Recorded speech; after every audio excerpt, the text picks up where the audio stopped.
All right, so it's 2:32. I think we might as well go ahead and get started. I suspect that some people are going to be sneaking in as we go, um, but I don't want to use up any more of our time. So I've already told you all about Virginia Allen, and I'm just thrilled that she can be here with us.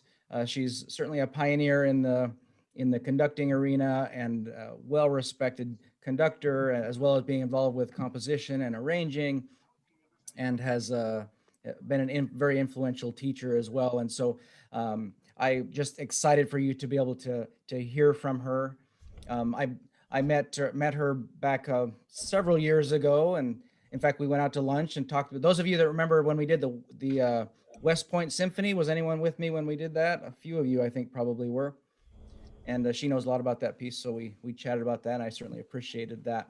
So I'm thrilled to welcome then Virginia Allen. All yours, Virginia. Thank you, Dr. Smith. Well, I'm really delighted to be able to share this conversation with all of you. It's really a privilege for me to be able to talk with you. Although I'm home based in Philadelphia now, I'm actually in Charlotte right now. I had lived here for 5 years with my late husband, and then 2 years ago I moved back to Philadelphia. But I bought a small condo here. I have a lot of extended family here, and my father is under lockdown in a skilled nursing facility. So it's nice to be able to be close to family while I'm here too. So greetings from another side of Charlotte. I thought what I'd do today is tell you a little bit about my background, and that's going to help you understand maybe some of the decisions that I've made in my life and in my career. And there were some questions that I got, and I'd like to address some of those, and then maybe we'll open it up for other questions at the end. But one of the things that people don't know about me is that I'm a third-generation band director. My grandfather, Joseph Flannery Allen, was a self-taught musician in Texas, and he learned everything on his own. He also ran a farm and ended up conducting school bands. Back in those days, this was the early 1900s, they had railroad bands, they had circus bands, so he did all of that. And his idea, at that time also, there were families that traveled around performing as bands, and his dream was to do something like that. So his wife, Annie, was a teacher, but she was also a clarinet player, and they had 12 children. One of them died when he was about 5 or 6 years old, but all the rest of them ended up playing an instrument. And although he didn't have his traveling family band, he felt that it was very important for everyone to learn music. And then my dad is next to the youngest. He's the youngest son in the family. And so his major instrument was trumpet. And he started a little bit in school, in college on trumpet. And then that was the end of World War II, and he went into the Coast Guard at the end of World War II and served for a little while, got out, and then he was one of his brothers who had served in an army band during World War II convinced him to come join what was to become the Army Field Band at Fort Meade, Maryland. And so he had almost all of his brothers served in military bands, most of them during World War II. So that was a huge influence on him. So he went into the field band, and he ended up with his total time in the Army and the Coast Guard. He was in for 45 years in the military, and he retired as the commander of the Army Band in Washington, D.C. So he and I served at the same time for some of our careers. He retired in 1990. So I'm really proud of that lineage in there. So with that background, then the things that were really come into focus in my dad's family in Texas is that music was important, education. His mother really emphasized education to the family, and all of them went to college, and then also military service. And a lot of that was driven by the period of World War II when a lot of them served in the military. Also, what was important during that time was the personal values that shaped my father, and those were things that he passed on to his children.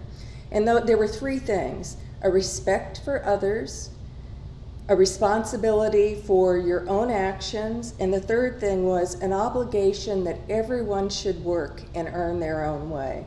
And so those were values that he emphasized throughout our life and that we all carried with us. And I think that those in my family who have children, they're imparting that on, so that the legacy of those values continues. So in my family, we had 7 kids. And my father did the same thing. He wanted all of us to play an instrument, and we all did. We played an instrument and we played basketball. And I started out on piano and trumpet when I didn't really start piano until the 5th grade, and that was the same time as trumpet. We were up at West Point at that time. And my introduction to a keyboard, we didn't own a piano, but my father was with the West Point Band, and at that time they had what they called field organs, and it wasn't any larger than a desk, and you literally had to pump the pedals with your feet while you were playing. And so he taught me the chords and taught me how to read the treble notes in my right hand, and I would read from fake books, and that's how I started learning how to play piano. So a lot of it was from the fake books and also playing by ear. And then I had started on trumpet in elementary school, and it was a small elementary school, so there were private lessons, and then we also had a band. Also had chorus, and since I can remember, everyone in our family sang in chorus too. In fact, the Allen family, the Allen kids were sort of the church choir wherever we went. So that was a lot of fun for us too. When I was in 7th grade, my elementary school band teacher asked me to switch to French horn, which I did, played that for a year. And then we moved to Virginia Beach, and I switched back to trumpet, and I was in the 8th grade in high school in Virginia Beach, which was a really tough thing to do. It was the toughest year of my life. I still think that, because here I was a 13-year-old with kids who were as old as 18, 19 years old in high school. And the one thing that saved me during that time was band. It was an important part of my life. And I'd switched to trumpet, but then I was convinced to switch back to French horn the next year, and so I stayed on French horn. My dad said I would ruin my embouchure if I kept switching back and forth between the two.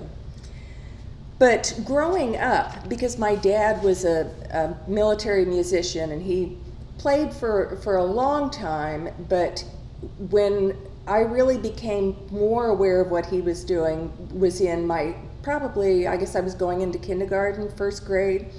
He became a warrant officer, and he was assigned to the 101st Airborne Division Band at Fort Campbell, Kentucky. And we started going to his performances. We would go to parades, we would go to concerts, everything you can think of. So I was enculturated into the knowledge that they shared, that my dad shared with everybody. It was part of our lives being able to do that, just being surrounded by music. So even though music was a big part of my life, when I was getting towards the end of high school, when it was time to start thinking about colleges and majors and everything, I wasn't sure that I really wanted to major in music. I felt that there was somewhat of an expectation there, but I just didn't know that that's what I wanted to do, or that I was good enough to do that.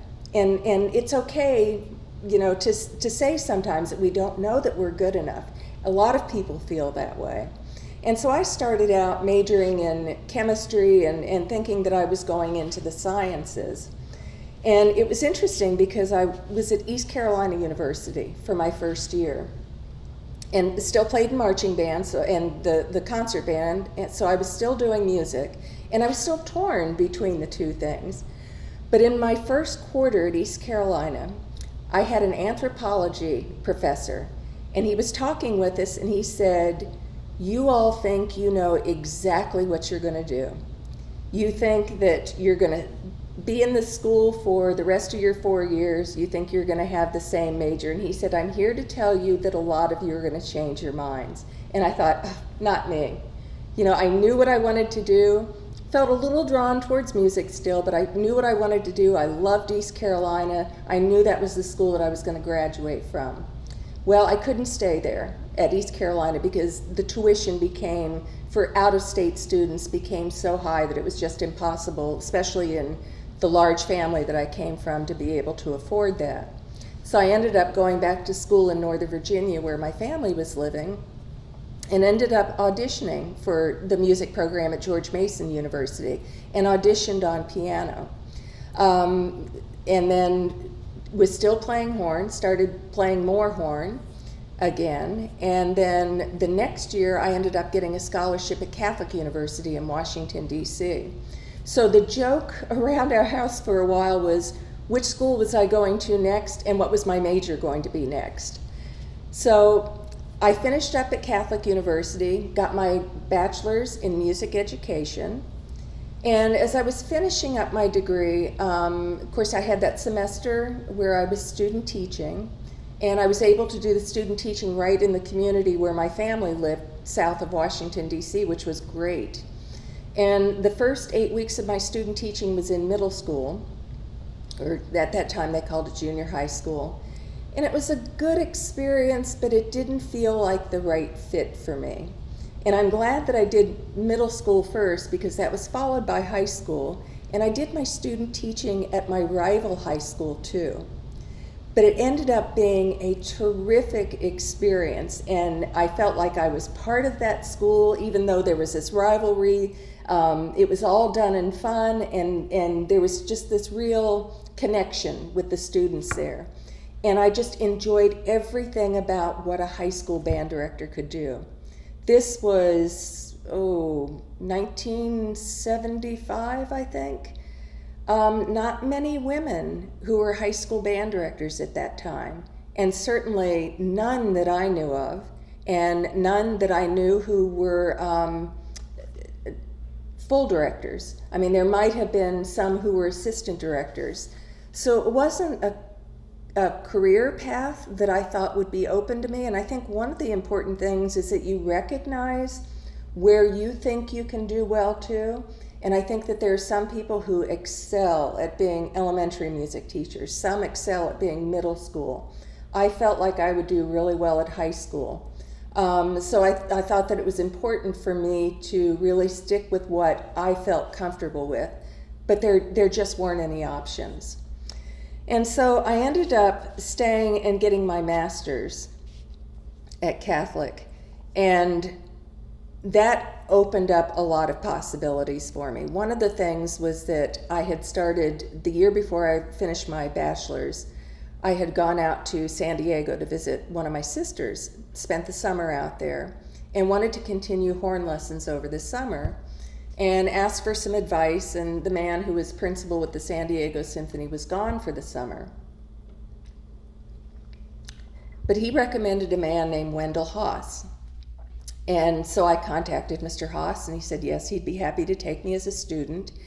And so I went to the studio where he taught, and it was a music studio, a little school in downtown San Diego. And I'm going up the steps to his studio, and I hear these lovely high B flats and high Cs, and I'm going, oh, that's really impressive. I mean, they really sounded good. I knock on the door, and then I open it, and there's this man sitting there with a horn, and he must have been, we never were sure of his age. He was probably at least 85 years old. And that was a real eye-opener for me, that he's played so well at that age. And of course, I didn't know anything about him. We didn't have the internet then, or not the access that we have now. So I couldn't just go and Google Wendell Haas and find out who he was. But I came to learn that he had major positions with major orchestras. He was on the studio scene in Los Angeles. So it's like, oh my gosh, suddenly I am with this world-class teacher. And my teacher at Catholic University, who was also the orchestra director, had a very different approach. He knew that I was a music ed major, and he said, oh, you're going to teach, so it doesn't matter, how you do with your lessons. The one thing he wanted me to do was play on a recital each semester, but he didn't really care about my progress. Mr. Haas was completely different. He said, I don't care what you're going to do next. I don't care if you don't even stay in music, but I want you to be the best that you can be. And the methods and the strategies that he used just completely turned around my playing and turned around my approach. And so that's why I started thinking, I think I'd like to get my master's in performance. So I ended up doing that. And fortunately, I was able to change teachers at Catholic. Someone that I knew from the National Symphony put me in touch with Ted Thayer, who was principal horn at the time. And so I was able to study with him through the rest of my master's. And he was also he passed away recently, but he's just one of the most influential people in my life, the same way that Wendell Haas was. It's interesting, they knew of each other, but they'd never met, and they taught in a very, very similar way. And they also both had this concept that I don't care what you're going to do, I want you to do the best to your potential, I want you to be the best you can, and I can show you how to do it. That was an important part of it too. So that was really great. I felt very good that I had such a strong teacher and that I was able to work on a master's in performance. And at that time, I was living at home in Northern Virginia and commuting into school. And I was doing a lot of playing, as any performance major should be. But I would get up at 7 o'clock in the morning and do an hour of warm-ups. Never had a complaint from my family, which was really fortunate, but it got my day started off. And then it was, there were classes, yes, but it was more performance. So I probably, between the practice room, and I was still doing some piano too, so between the practice room and being in rehearsals, and not only school rehearsals, but there were community groups that I played with, it was 8, maybe sometimes 10 hours a day that I was playing, which was great. But the practice, the performances and the rehearsals were great, but the practices, as you know, can be very lonely and very isolating. And so when I got towards the end of my master's, again, it was this, okay, so now it's decision time. I know I still can't teach on the level that I'd like to, but I didn't feel either that I was ready to become an orchestral player, because there were really no professional bands, full-time bands, besides the military bands, and they were just beginning to let women in. So I thought at that time, I just felt like I needed to do something different. I needed to get outside the practice room, do some different things.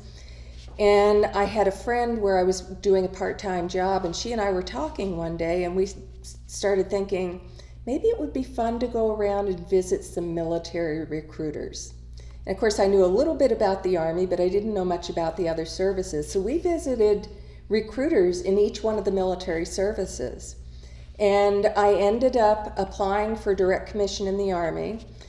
This was 1977, and women had just been admitted to West Point, I think the year before that, because the first class of women that graduated was 1980. And women had just started being integrated into military bands in 1973. So the idea of women doing different things in the military, and especially in bands, was something that was new.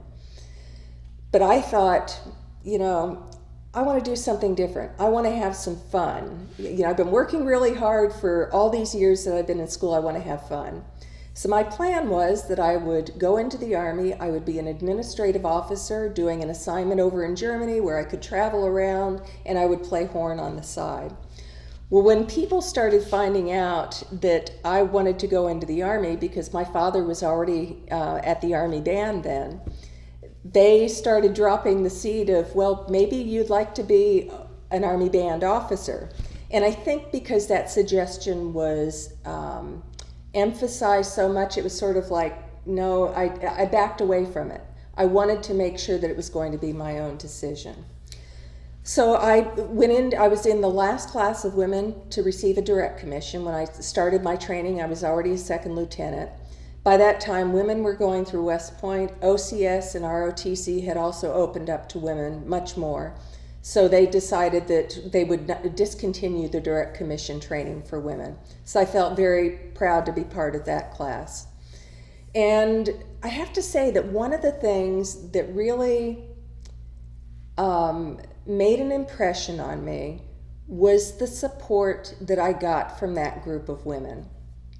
And one thing, and we're those of us who are still around, we're actually still in touch with each other. We've recently started doing some occasional Zoom calls as a group, so it's interesting to catch up with people. But I remember one woman who was in the group, and she had been enlisted and then got the direct commission.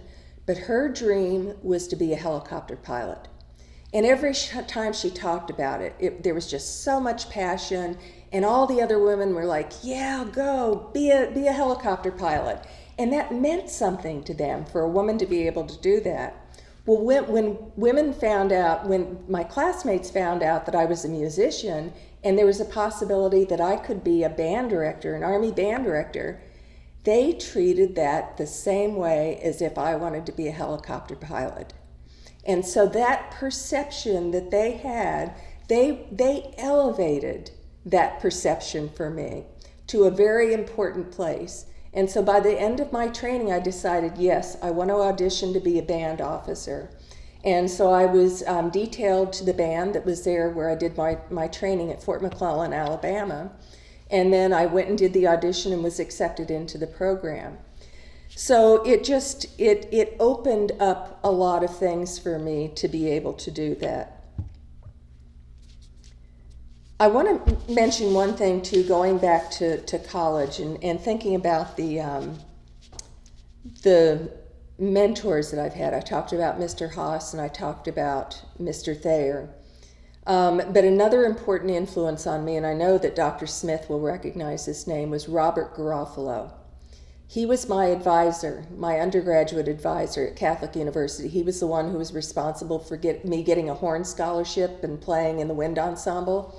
And the wind ensemble at that time was spectacular. I had great training in high school. I don't know if you all know Zool Bailey, who is a very well-known cellist, solo cellist. And his father, Zool Bailey Sr., was my band director. But then to study with Bob Garofalo, and it wasn't just playing in the ensemble, but he took us through the process as a teacher on how to learn a score and how to rehearse and everything. So I had great opportunities studying with him too, which helped me as I became an Army band director. So once I went into the Army band program, I was assigned to the School of Music. I was on the staff there. After that, I had my first band job, and that was down in Atlanta, where I was with, it was then the Forces Command Band, and I was the only officer with that band. I wouldn't say I was the only conductor because there were opportunities for some of the enlisted soldiers to conduct too, but I was the only one. I didn't have an assistant. It was just me with 65 people. And I can't even remember how old I was, maybe 26 at the time, and it was sort of like, wow. And they were really, really good. And part of it was that they were, at that time, permanently assigned to that band, like you see with other special bands in the military. So it was a great opportunity for me to be able to start really developing my leadership and my conducting skills more. It was a great, great job. And then I went to the Army Field Band, where I worked first in the touring office and oversaw how we would book the tours and all of that operation, and then became an interim director with the Soldiers Chorus, and then I was an assistant director with the concert band. The next band after that, and this is not all completely in sequence, but I was also assigned to the West Point Band up at the Military Academy. And then I had some staff officer jobs too, which we were expected to do. So I was a staff officer down in Atlanta, and then I reestablished the Army Band's office at the Department of the Army in Washington, D.C., and that was the last assignment that I had in my career. Also because they wanted officers to be what they called dual trained at that time. They, even band officers, they wanted us to work in another specialty. And even though we did a lot of administrative work, they wanted us to do something else. And something that aligned very closely to bands was public affairs. So I did a 2-year assignment in public affairs at the Pentagon. And I have to say that In some ways, that was my favorite job because I was in an office, it was media relations, and we had a colonel who was in charge of us, and then there were probably 3 other lieutenant colonels and then majors, and I was the only captain that was in this office. And it was the smartest group of people I have ever worked with because they're answering media requests, they're talking to the press, so they have to be really quick thinkers, they have to have expertise in a lot of different areas, they have to know where to go get information. And so the one thing that I learned out of that job was, I think before that, and I think this is a tendency that all band directors have, and if you end up teaching, you might find that it could be possible to do this in a school that you go to. You, again, can tend to be very isolated. And all we want to do is music, right? So you're just thinking about what you do with your band, what you do with conducting, what you do with playing. Well, there are other things that run the business of music. And in the Army, there were other things that ran the business of Army bands. And yeah, at first, for a couple years, I only wanted to do the musical side. And the other things, I had people who helped me take care of that. But I was forced, in a way, when I did this job at the Pentagon, to have to learn how to do things. I learned so much about the Army. I learned how to be a better administrator. I learned how to look to find people to help me do things. I learned better things about problem solving. And so when I went back to the Washington area at the end of my career and reestablished the Army Bands Office, I knew where things were in the Pentagon. I knew who I had to go to for something. I knew how to do briefings, to talk to people, to talk their language about bands and things. So it was a very, very important job in my career. I will admit that when I was in the Army, there were many times that I thought about getting out. I would say I had a 3-year commitment, and I think even before that 3 years was due to come up, I thought, well, it's been a lot of fun, but maybe there's something else I should do. And so I had that thought several times during my career, but there were a couple of things that kept me in. First of all, there was always a carrot that was in front of me. It may have been the next promotion, it may have been going to a different job, because we moved around every 2 or 3 years within the bands program. Very small program for the officers. And also it was the desire to continue working at that level with that level of musicians. And even when I was working in staff offices, part of my job in those offices was to go out and inspect bands and to work with the musicians out there. So it was a love of doing that and doing that at that level. I will share with you too that when I thought about those times about getting out, there were many reasons that I thought about that. First of all, I didn't know anything else. I grew up in a military band family. I went right into the military after I finished my degree. And so there was always this question in my mind, what would it be like if I did this? What would it be like if I did that? And it was a lot of uncertainty because it was a very big risk to move away from something that was so familiar to something that wasn't familiar. Also, I wanted to have a better balance between work and life. And it's difficult, it was at that time difficult to have a family. It's much better now in the military to be able to do that. But also in the military band program, it can, again as an officer, be very isolating. You have officers on one level, you have warrant officers, and with some of the with the special bands, there was a warrant officer, and then all the rest are enlisted. And you work with them in all situations, but there are codes about socializing, and you have to be very careful about that. So it wasn't like being in an ensemble where I could go out and, have a drink with people afterwards or just go over and talk about music. It was, again, just very, very isolating in a lot of ways. I did finally decide that I would retire at my 20 years, so I got in a full 20-year career. And my plan was that I was going to pursue a DMA, because what was the typical route for retired band conductors, Army military band conductors, was to go on and teach at the college level. And at that point, I knew that if I really wanted to do that well, that it would help to have a doctorate. So I applied and was accepted to many schools, but I'd been doing some workshops with an orchestral conductor named Otto Werner Mueller, who taught at Juilliard and the Curtis Institute of Music. He'd also taught at Yale and University of Wisconsin. And he just had such a wonderful approach to music. He was a very clear technician as a conductor. He was a very good teacher, not only to his conducting students, but to the entire ensemble. And I just learned so much from him, but I didn't have the background to be an orchestral conductor. So I found out, and I can't remember exactly how this happened, but I found out that they had an internship program at Juilliard. They now call it an apprentice program.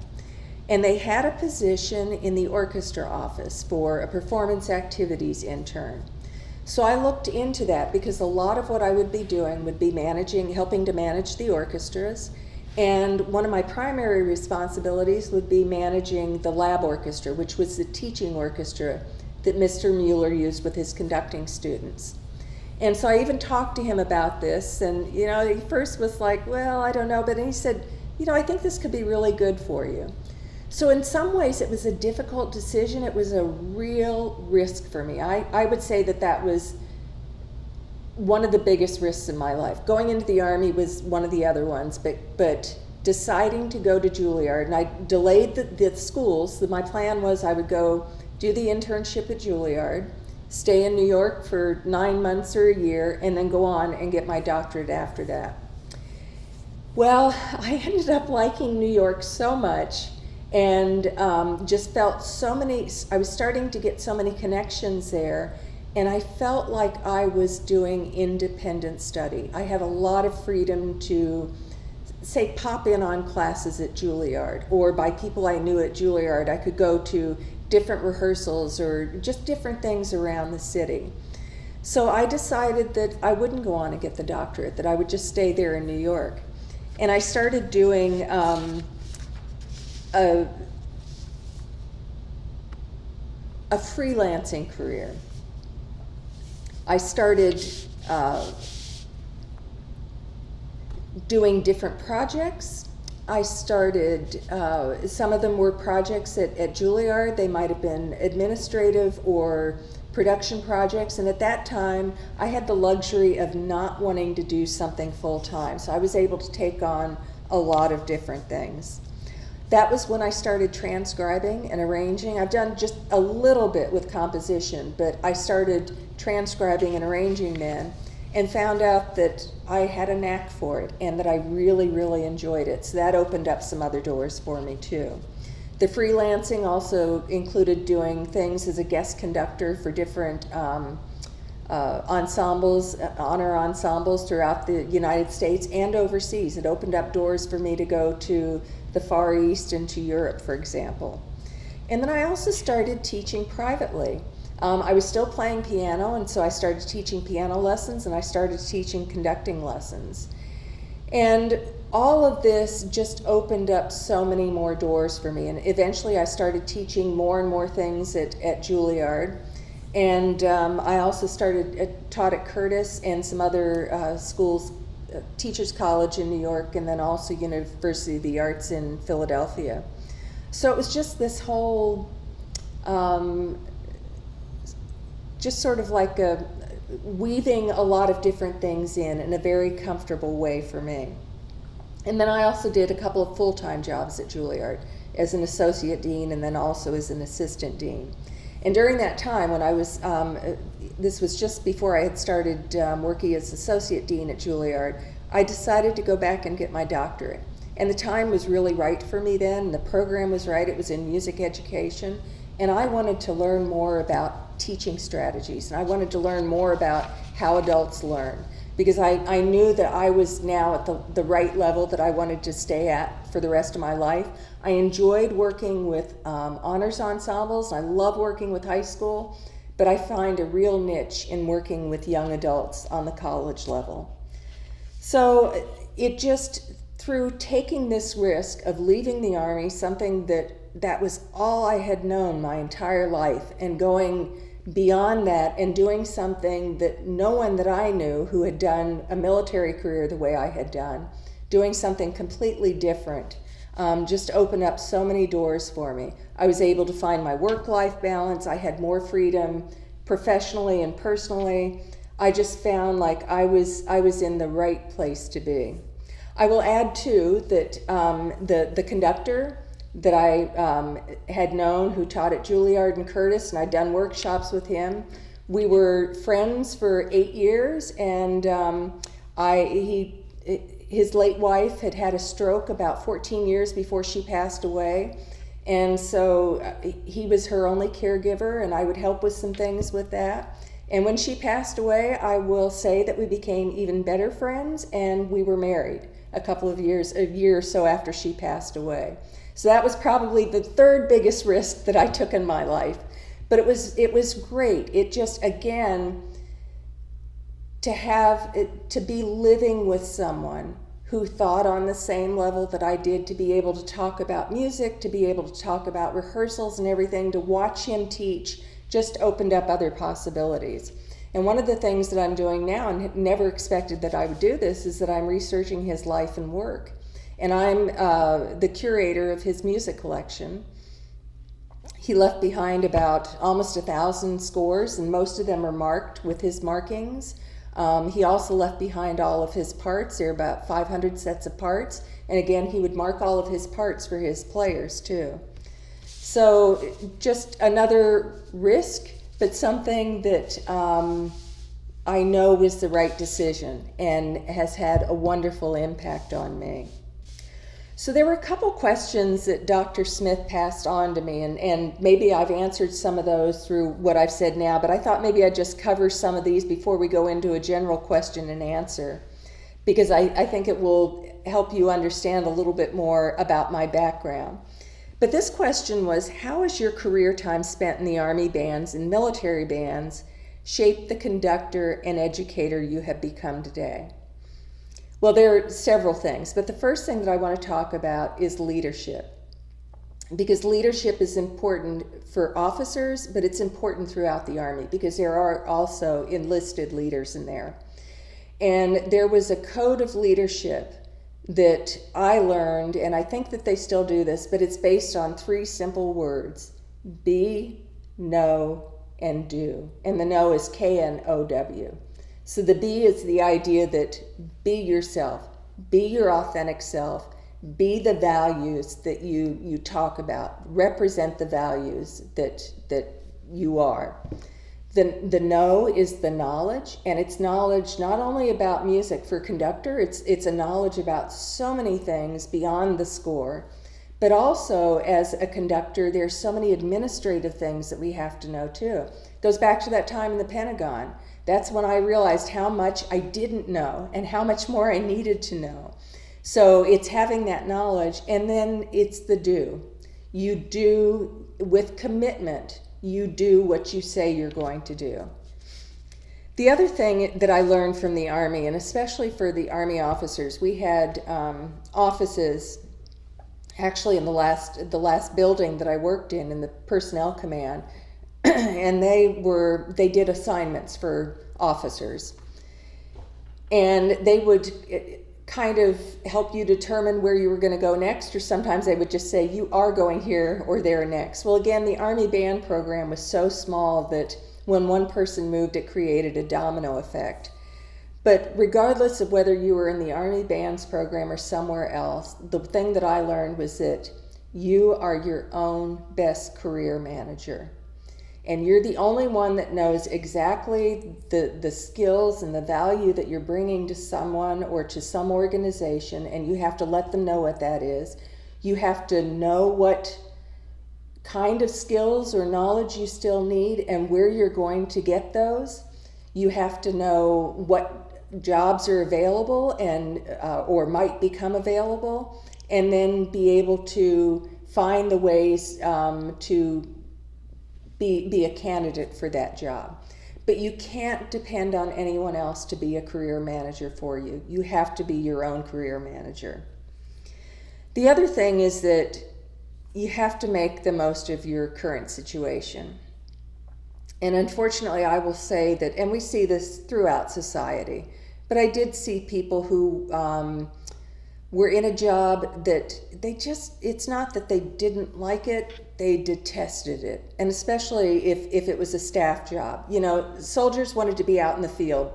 Band officers wanted to be with a band. Well, when you were doing a desk job, people just hated having to do that. But it was a job that had to be done. And I would see people just counting time to get out of there. My philosophy was, okay, so I'm in this job, may not be the perfect job, but what can I do to make a difference here? What am I going to do to make something better or to help other people?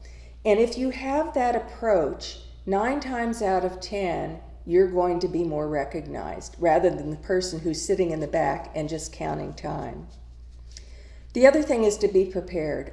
Always be ready to do things quickly. In the military, we had little rehearsal time. Sometimes something would come up at the last minute, and yeah, there were standard things that we did, but you had to be able to react very quickly to things that would change. It also taught me about the importance of mentorship and having allies, and I think that's important in any career, but the mentorship is really very helpful. And then finally, I was just thinking about this today, that I think one of the other things that helped is it helped me develop more patience with time.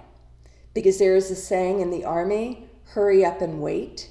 There were many times that we would go to do something, and maybe you find this too, if you're doing a football gig or something else, everybody gets into the practice room or into the rehearsal hall, and it's hurry up and wait. You wait until you go out and you do the next thing.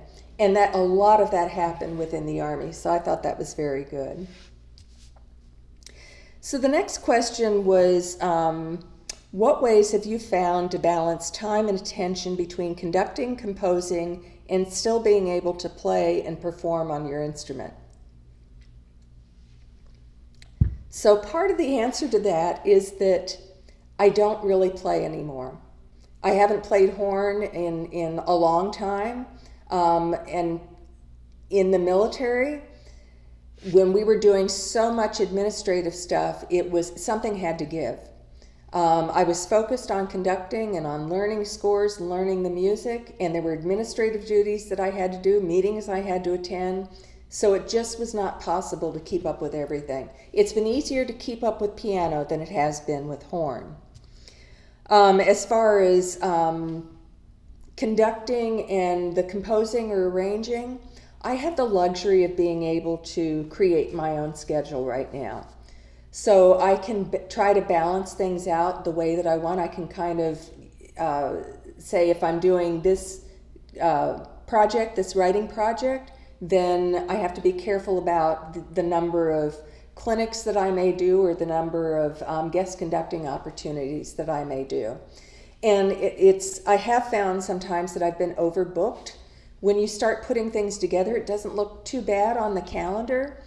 But as a conductor, and I know Dr. Smith can relate to this, it's the preparation that you have to do with everything. It's the coordination that you have to do with all the hosts, pulling music together, preparing to do that, making travel arrangements, doing the travel. So one little gig is not just one little gig. There's a lot that goes on behind that. So I try to be very careful about how I schedule things. And a lot of that too is because writing a lot, and the composition, or especially arranging, is driven by very tight deadlines. The last writing assignment that I had was actually this summer. Someone from the Dallas Symphony Orchestra, a French horn player in there, was a graduate of Curtis, so I knew him from there. And my late husband had done an arrangement of the Star Spangled Banner for orchestra. And they were doing a concert around the 4th of July, and it was going to be online, but it was a patriotic concert. And so he had this idea, Joe had this idea that it would be great if they could do that as an arrangement for brass and percussion. So he contacted me, and I adapted that for brass and percussion. It actually worked really well, especially with the way my husband started the arrangement. But it was a very tight deadline on that. It was sort of like, can you get it to us next week? So you have to be careful of those things. The next question was, what drew you to the U.S. Army Bands program, and what challenges did you have to overcome as a pioneer for women in military bands? Well, I hope you can realize now that probably the biggest draw for me was the legacy of military bands in my family. My father, his brother who served with the field band, had served with a unit that had been in combat during World War II, and that's how they started the field band, with people from those units. One of his brothers had been in a band, I think a National Guard band, but then he ended up going to West Point and was one of the West Pointers who graduated in 3 years during World War II. They just had to compress things to be able to get the officers out. And then he had another brother who was assigned with the National Guard band. And his oldest brother, who was quite a bit older, had served with the Marines. So there was a lot of that legacy within my family. And then also the opportunities were starting to open up for women. I think that if they had not been open within the band program, I certainly wouldn't have considered that. And I had a lot of support from my father.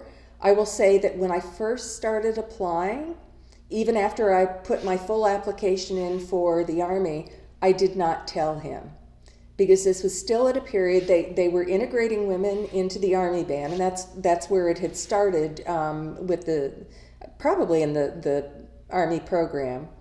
But I think there was, and he was one that, he was the soldier, when you were told to do something, he would not only do it, but he would do it to his very best ability, and it worked very well. But I wasn't sure that he wanted his daughter to be a soldier and to be someone in a military band. And so I finally did tell him after I put my application in. Now, my mother knew, and she was very supportive.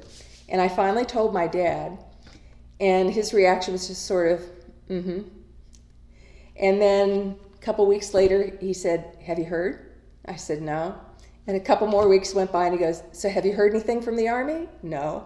So I knew that with the way that I had laid this out to him, and the approach that I had, that it gave him time to really embrace this idea, and he became my biggest supporter. And that was an important thing for me too. I would say that, asking about challenges, I would say that the biggest challenge that I had to overcome was the isolation.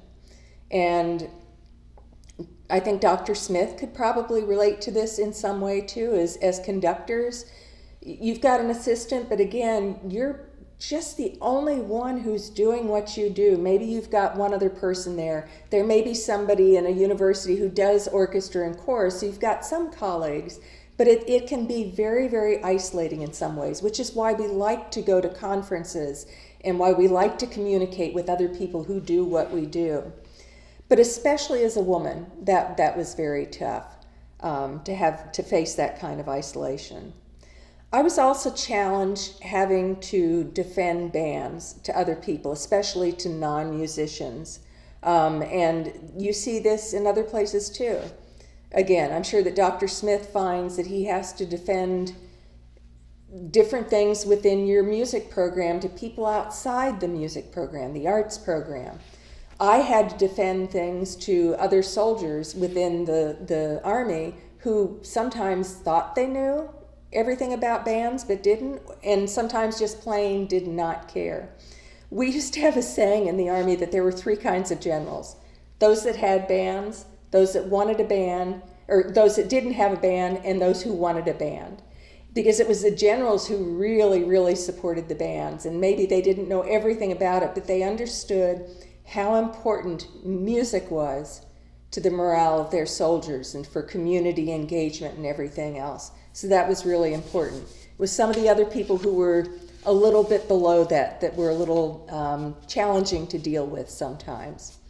I will also say, I'll share with you that when I went to reestablish the band office in Washington, D.C., the first action that I had was to try to turn around, reverse a decision. They had decided that they were going through a lot of cuts at that time throughout the Army, and we had 5 bands that were on a list for deactivation.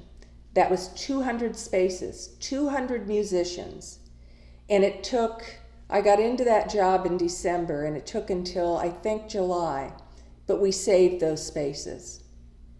We saved those musician jobs. And yes, they've had other cuts since then, but I think that was one of my proudest moments where I was able to, and it wasn't just me, because it came down to being a general officer decision, but there was a lot of legwork that had to go into that. It was a very important action. Next question was, what is your advice for building a successful career performing music? Well, the first thing I want to share is that you should know that you can be and do anything you want. I didn't know that when I was your age. I didn't know that as I was growing up. It was a totally different mindset. My parents would have been happy. They wanted me to go to college, but my parents would have been happy if I'd been married and raised kids. But professionally, I just didn't know what was out there. It's different for you now. It doesn't matter who you are. It doesn't matter what the color of your skin is. It doesn't matter where you're from. You can do and be anything that you want. And if something doesn't seem to exist for you, then find a way to make opportunities for yourself.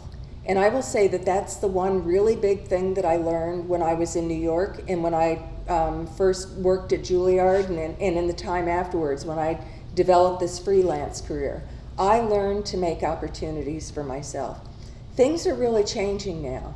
I mean, who would have known how we would be providing music right now during a pandemic? And I hope that some of that is going to continue, and I think it's going to have to. I think that we have isolated ourselves sometimes as musicians, and it's, here we are, come to us, and now suddenly we're finding ourselves having to go out to the people. And I think there's something really good about that, and I think that you can find opportunities in that.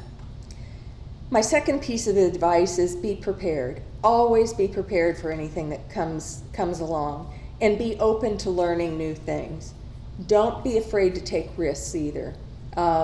Even if you think that I just don't know I could fail or that might fail, you don't know until you try it.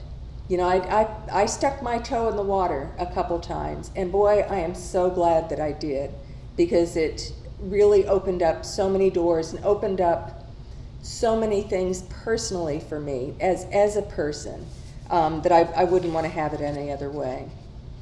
I would also say be true as a musician. Be true to the composer and to the music. Perform with integrity.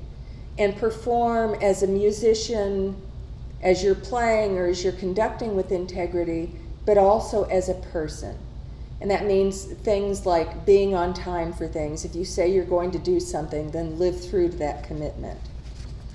I would also say that it's important to seek mentorship and network with other people.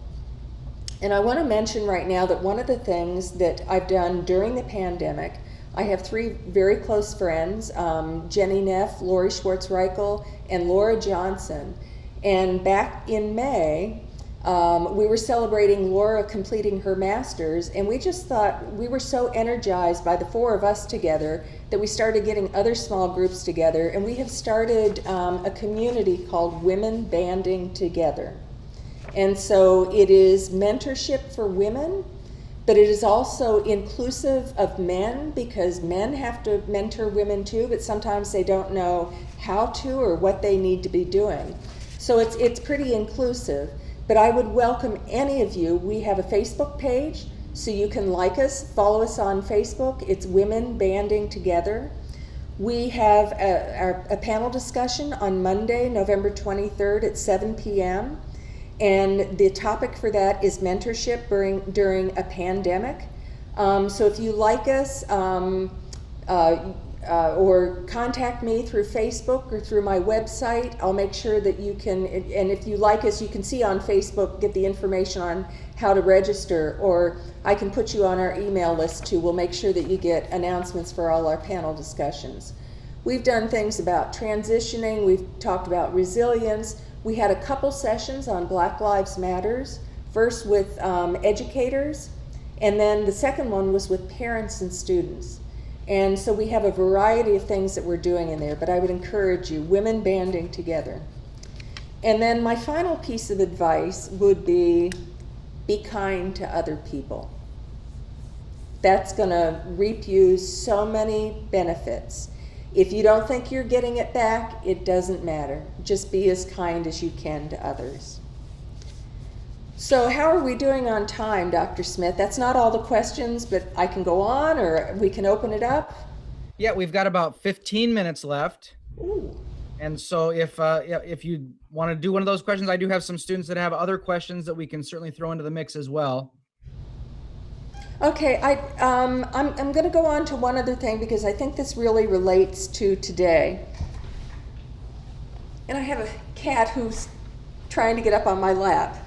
So the question was, or was anything interesting, funny, exciting, memorable experiences you have had would be great. So I do want to share one experience with you, and I'll tell you how this ties in. When I was with the Army Field Band, I was the interim director of the Soldiers Chorus over a summer period.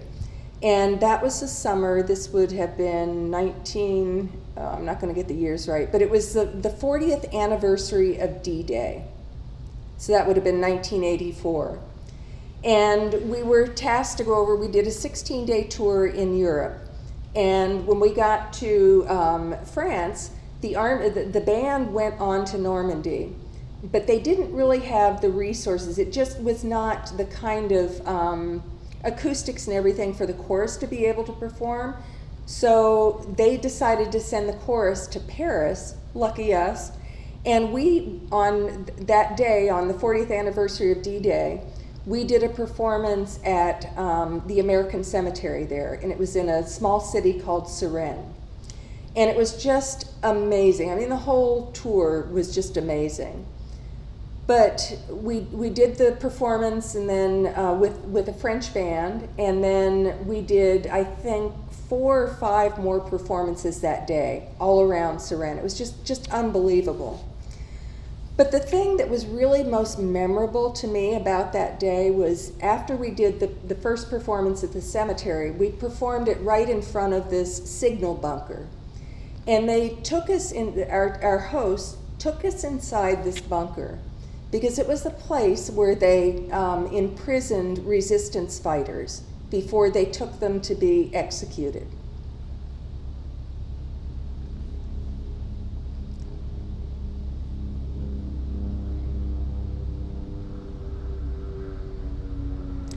So you're in this place where you know that people are spending the last minute of their life. You could see on the wall where they had written in blood their last messages. And it was a very powerful experience. And I think for the first time, growing up, you hear about people going to war, and you hear, and even seeing movies and things, you think, people made all these sacrifices. Yeah, well, that's good. That's great. That saved us and everything. But for the first time, it hit me in a different way. For the first time, I realized they had no other choice. The other choice was that evil forces were going to take over, and that our world was going to be in awful shape. And so they did it because they had to. They had no choice.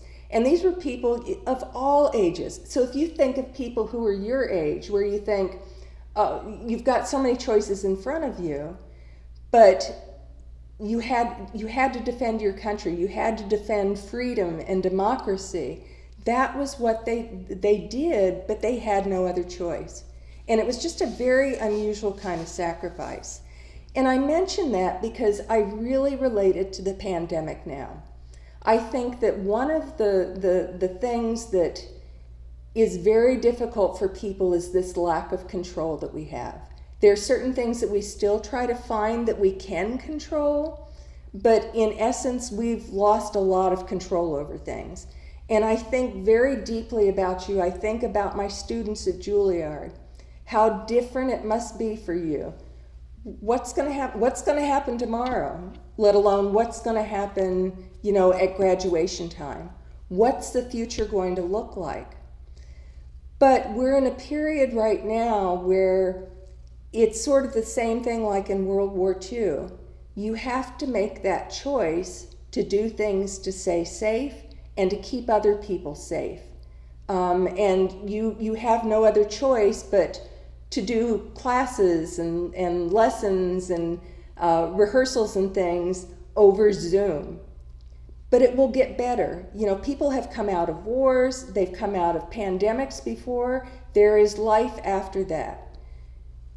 Yes, you have no choice about a lot of things right now, but it's this common cause that we're all in that is going to carry us through beyond this pandemic. So, other questions? Yeah, let me just do this. We do have some students that have some other questions, and I'll call on them in just a moment.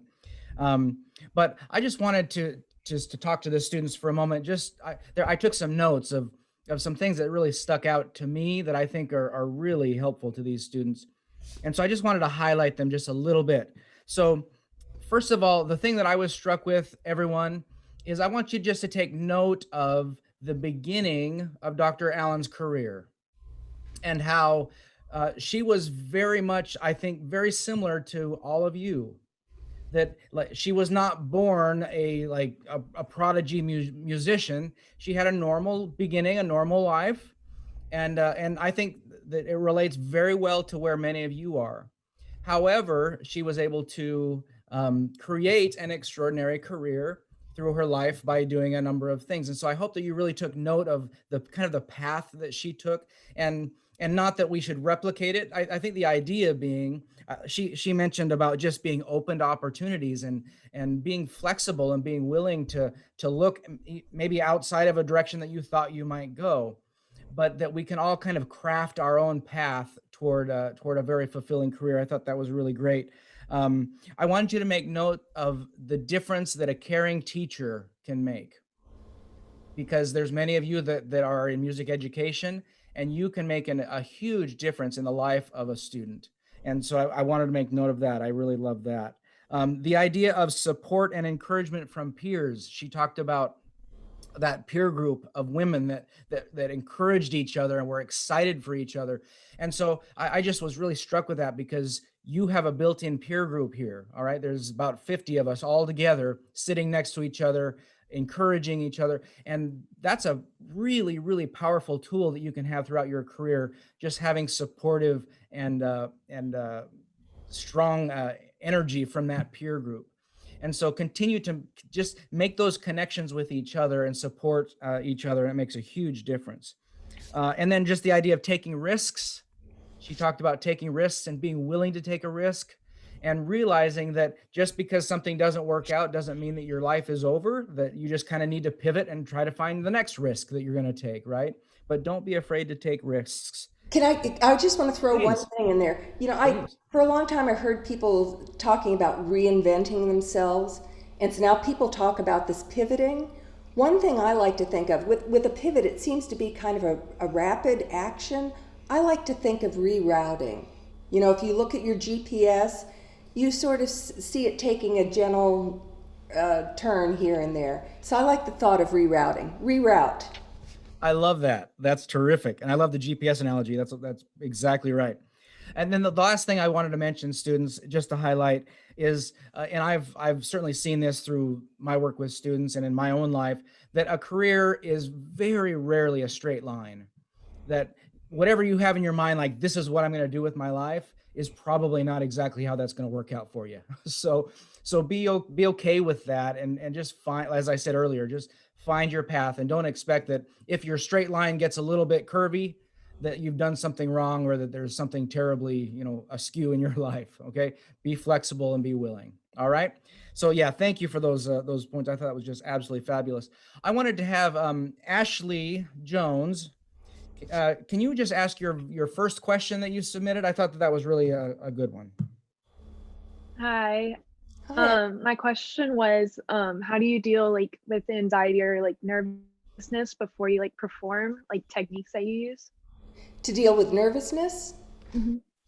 um, I get butterflies. I don't know that it's always nervousness, and so I think first of all, the recognition that the butterflies are going to be there is a good thing, and just acknowledging that is good. If I am well prepared, then that helps take care of the nerves too. One of the other things that I think about, and this is something that someone who came to our concerts all the time at West Point told me one time. He said, after a concert, he said, "Do you realize how happy you make people with your music?" And he was talking about the band and whole, but I'd never really looked at that. And if you can think about that while you're thinking about going out and doing a performance, then think about the joy that you're bringing to others rather than dwelling on the nervousness. And then there are other things. I do some warm up things and some stretching and some breathing that will help with that as well. Also, on the podium, you don't have to start something right away. Sometimes you just have to take time to get centered. Whether you're performing as a player or as a conductor, it's okay to take some time in there. Thank you. Tori Mitchell, could you please ask your question? Yes, I can. My question was, what advice would you have for women looking to get into the field of conducting, since the climate in music is still somewhat dominated by men? It is, but it's opening up more and more for women. So don't be dismayed by that. The first thing I would say is start connecting with other women conductors. There's Women Banding Together. There's another Facebook page called Women Rising to the Podium. There's Women Band Directors International. Again, I had no role models, and I'm starting to see more and more role models out there. And one of the things, especially on Women Rising to the Podium, is that when someone gets a new job or something, someone else will post about it. So we know that these things are happening. There is now also a minority women band directors group. So there are lots of opportunities. If you want information on any of that, contact me through Facebook or through my website, virginiaallen.com. Thank you. David Romagno, I can't do your name, I'm sorry. Can you ask your question? I thought it was great. Yeah, so can you hear me? Mm-hmm. All right, so my question was for someone that's not planning on doing a career in music, what can I do like outside of college when I graduate to keep playing and keep being involved with it? Yeah, a couple things. If you want, you could still teach privately. You can do that regardless of what profession you have, and then hook up with community groups. That's the biggest thing there. There are always community bands, and if you're staying here in Charlotte, there's a Charlotte Concert Band. There are probably some others that are in the area, but almost any community you go in, there's going to be an ensemble. If there's not, then think about helping somebody start one. I did that in Philadelphia. There was not a concert band or a wind symphony, so I started the Philadelphia Wind Symphony. Awesome, thank you. Mitchell Jones, why don't you ask your question? Hi, thank you so much for talking Sure. talking to us today. We really appreciate you. So I asked the question, was there an aha moment in your career when you realized you wanted to be a music educator? And for those of us who have not really had their aha moment, what advice would you give? You mean after I went into the Army when I had that aha moment, or in college, or You know, anytime? I think you kind of answered it a little bit in your background, but uh, the idea of my question was really, was there a pivotal moment when it was like the shining moment and you said, oh, I just really realized what I want to do now? For those of us who feel like we haven't had that moment, or guiding light to like where we want to go. Yeah. career-wise. I will say I felt in officers very often, especially conductors, have an opportunity to do a sort of teaching in the Army. So I felt that I'd done some of that, and with training, other non-musical training that we had to do. By the way, rehearsals are called training in the military too. But it was that chance to explore. I knew that I wanted to go on and do something, and that's why I thought maybe the DMA and then become a college band director. But being at Juilliard and working with the college students and then getting my foot in the door to teach, I taught conducting to the non-conducting majors there. And it just, something just clicked. I knew that I wanted to teach on that level, but that reinforced it. I just felt that was my place. It wasn't just, aha, I want to teach, but it was, this is the level that I meant to be at. Thank you. Mm-hmm. And let me just piggyback on that just a little bit. So there's a number of students here, I'm sure, and this is getting to Mitchell's, kind of the back half of Mitchell's question. If they're not sure what they should do with their lives, and you've touched on this a little bit, but I'm just wondering if there's any other insights that you have that might help them to maybe find some sense of direction. They're staring down, I think, their adulthood and leaving college and sometimes not exactly sure what to do with themselves. Yeah,